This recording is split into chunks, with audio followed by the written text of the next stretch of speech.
Asia महाद्वीप को Christian महाद्वीप और भारत को क्रिश्चियन महाराष्ट्र बनाने का ठेका लेने वाला पोप आज पोप का शासन छत्तीसगढ़ के जंगलों में है, घर घर में है, और शंकराचार्य का शासन क्यों नहीं है?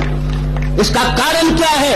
राजनीति की अलग लहर चलती है, और कोई संत अगर हो, मुझे बहुत प्रसन्नता होगी जिन पर भाजपा की मुहर न लगी हो, कांग्रेस की मुहर न लगी हो, सपा की मुहर न लगी हो, वो राष्ट्र को बचा सकते हैं। मैं वेदनापूर्वक कहता हूं, आडवाणी जी ने मेरी बात नहीं सुनी, वाजपेयी जी ने मेरी बात नहीं सुनी, और मुझको नष्ट करने का अभियान करते करते रसातल में नरसिंह राव पहुंच गए। लेकिन मैं डंके की चोट से कहना चाहता हूं, 700 वर्षों तक मुगलों ने भारत पर शासन किया। क्या किसी एक माई के लाल ने, जो शंकराचार्य न हो, अपने को शंकराचार्य कहने का साहस किया? क्रिश्चियनों ने भारत पर शासन किया, लेकिन क्या एक माई के लाल ने स्वयं को शंकराचार्य कहा जो न हो? क्या मुगल और क्रिश्चियन भारत के हिंदुओं के हिमायती थे? नहीं, वे दूरदर्शी थे। उनके हृदय में यह विज्ञान था, अगर शंकराचार्य नकली बनाकर हम घुमावेंगे तो हमारे पोप, पैगंबर, पादरी भी नकली होंगे, तब हम नष्ट हो जाएंगे। लेकिन हिंदू राजनेताओं को यह अकल नहीं है। दर्जन के दर्जन नकली शंकराचार्य, हुर्रियत के एजेंट, पोप के एजेंट, कम्युनिस्टों के एजेंट भारत में राजनेताओं के द्वारा घुमाए जा रहे हैं, जिनको जेल के शिकंजे में बंद होना चाहिए, वो शंकराचार्य बन के कूद रहे हैं। आप क्या धर्मराज्य की स्थापना करेंगे? आज देशभक्त को देशद्रोह का जो दंड मिलना चाहिए वो मिलता है। कौन पार्टी मुझको दंड नहीं देना चाहती है? मैं पूछना चाहता हूं, मैं क्या राष्ट्रद्रोही हूं? तो मैं संकेत करना चाहता हूं, छल बल डंके की चोट से विदेशी षड्यंत्र करें, भारतवर्ष के शासन तंत्र को झकझोर कर रसातल में फेंक दिया।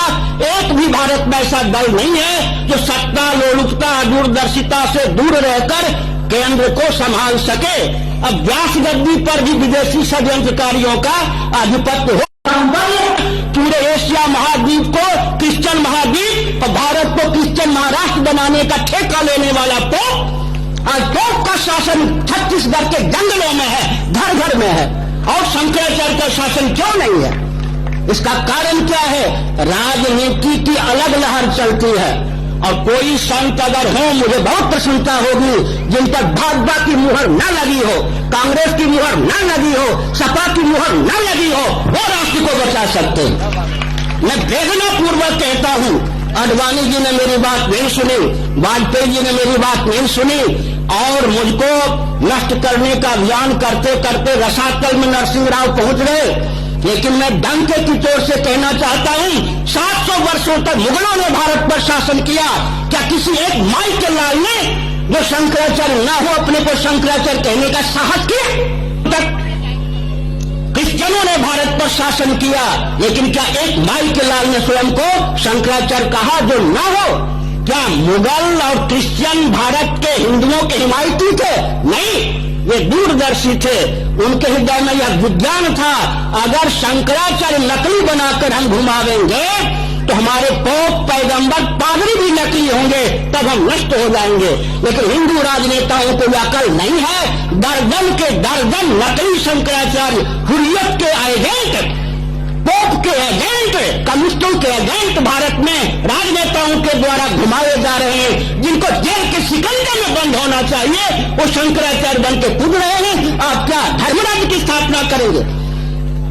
आज देशभक्त को देशद्रोह का जो दंड मिलना चाहिए वो मिलता है। कौन पार्टी मुझको दंड नहीं देना चाहती है? मैं पूछना चाहता हूं, मैं क्या राष्ट्रद्रोही हूं? तो मैं संकेत करना चाहता हूं, छल बल डंके की चोट से विदेशी षड्यंत्र करें, भारतवर्ष के शासन तंत्र को झकझोर कर रसातल में फेंक दिया। एक भी भारत में ऐसा दल नहीं है जो सत्ता, लोलुपता, दूरदर्शिता से दूर रहकर केंद्र को संभाल सके। अब व्यास गद्दी पर भी विदेशी षड्यंत्रकारियों का आधिपत्य हो।